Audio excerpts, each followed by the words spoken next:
Next to her, we have Mississippi in the House. Mr. Derek Johnson, who is the State Conference President of Mississippi. He is on the Convention Planning Committee of the board. He's on the Policy Committee of the board. And in a lot of ways, he leads the politics for the NAACP, because I don't think there's anybody there more political than Derek Johnson. And I didn't do this by purpose to save Mr. Scott Asdell to last, but he is last, but he was first. We had our first hearing in Connecticut, and Mr. Scott Asdell pulled it together for us. He is a true grassroots leader on this board. Being up, and you know, you have to go to somebody's house to see how they operate. And when we were in Connecticut, we saw how much respect they have for this young man, who is not only on the national board, but he's the chair, the state chair of the Connecticut NAACP. And he has so much to give. He has a special interest in what's going on in the violence in our America, and he makes sure that we talk about what we're doing to each other, not just the other stuff that you see us in the newspaper about. We're trying to do something about it. Now, there are several other members from the oh, please give my colleague a hand here. Several other members of the task force are missing. So if you are going to come and say we don't have a member from the charter schools, we do have a member from the charter schools on the task force. He's teaching, he couldn't be here. We have labor on the task force who, they have other callings, they couldn't be here. And so we think we're very diverse. We have school administrators, we have labor people here, we have school board members here, we have teachers on this task force, and I'm probably the least educated of all. I did work for the California Teachers Association for 13 years and have done a lot of stuff in education in our state.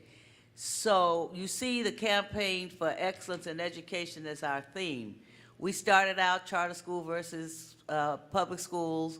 That's much, much too narrow for what's going on in America today. So we broadened it to meet the times of the day. We hope that, as you said, Superintendent, we will be looking at quality education for children. Our members will say all children, and I will say particularly African-American children, because we know what the state of affairs are for African-American children in America. We are the highest index of everything bad in America, whether it's prisons, whether it's school, whether it's jobs, whatever. We take the record on being the most deprived of those opportunities. We have held that education is our gateway to success. Therefore, in times like these, it's only right for the NAACP to go out and talk to our people. I mean, I know there are private school people here, charter school people here, there are public school people here. I want to make a slight distinction. I want to talk about I want to talk a lot about those schools who are running charter schools for profit. I want to talk about the flow of the money that's leaving public education and going into private pockets. I want to talk about administrators making $400,000 and $500,000 a year while our poor superintendents work for peanuts.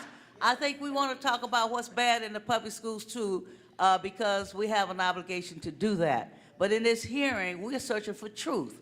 So if you have some truth to tell us here in Memphis, Tennessee, some of us got up at 2 or 3 o'clock in the morning to be here.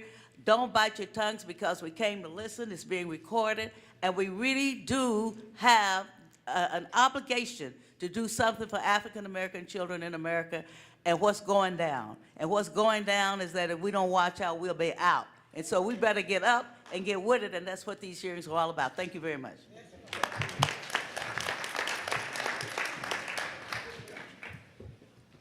I told you all she was fired up and ready to go. Thank you.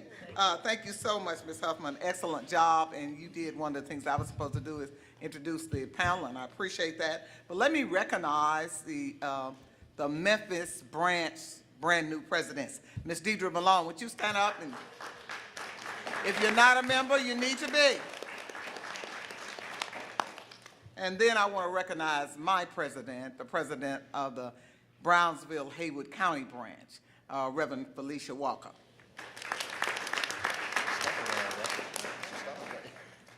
Now, I know you've heard a lot of things, and you've heard a lot of pundits talking about a lot of things, but the next young man is going to come and talk about our charter moratorium, what that resolution really said and what it didn't say. Because, you know, it's funny how what's wrong gets translated and carried so much quicker than what's really right and what's really there. And I know that our staff does have copies of the charter moratorium, the resolution, if you so desire. And it looks like we are continuing to fill up. At some point, they'll tell us we can't put down any more chairs. So, but this is a good problem, and we're excited about this. So I'm going to ask that Attorney Derek Johnson, who is a member of this task force, and you heard us say that he is president of the Mississippi State Conference, NAACP, next door. He's going to come and talk about the charter moratorium, and then I'm going to come back and bring to you Dr. Carol Johnson, who most of you all know. She's the executive director of New Leaders Program in Memphis, former superintendent of schools here in Memphis City and Boston and Minneapolis and some other places, done great work. But she's going to talk about why education is important, or whatever else she can tell us that's wonderful for us to hear. Come on, Derek.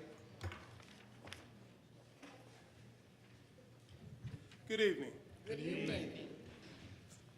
The NAACP National Board of Directors ratified a resolution that was adopted by its units from across the country. The resolution that was adopted is squarely and consistently where the NAACP should be.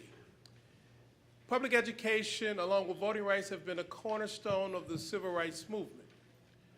The NAACP began to endeavor around the question of quality education for all children when Charles Hamilton Houston initiated a strategy which led to the Brown versus Board of Education. In 1954 and 1955, the Supreme Court agreed with the analysis of Charles Hamilton Houston as a result of the arguments led by Thurgood Marshall.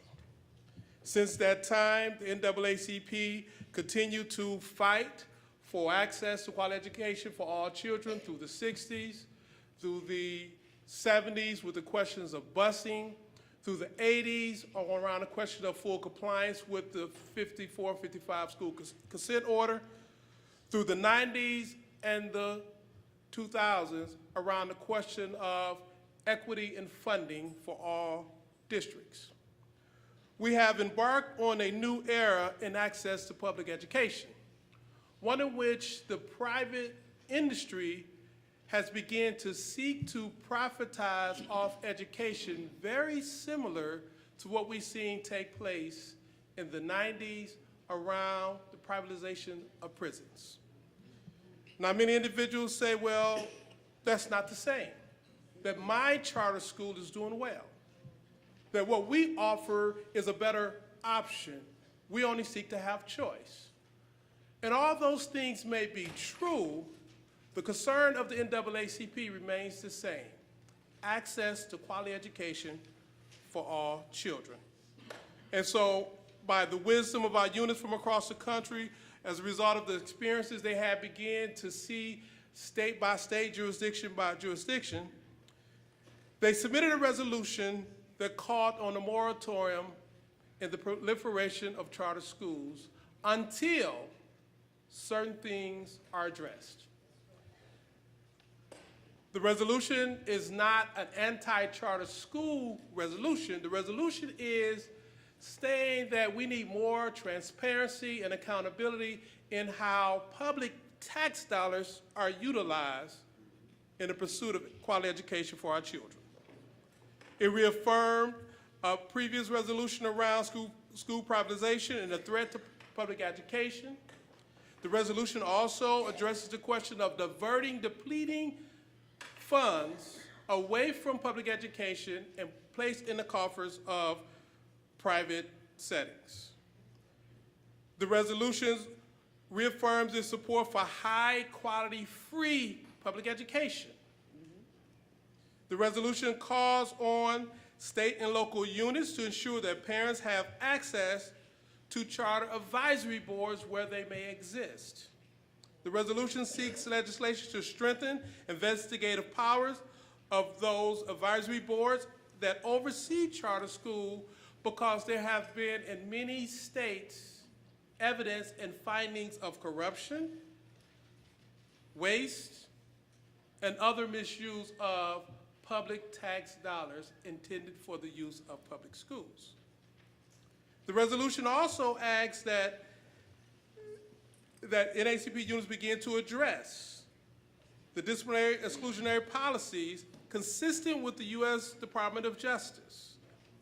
It also supports the moratorium around the proliferation of privately managed for-profit charter schools. Profit motives placed in the hand with the wrong individuals exploit people.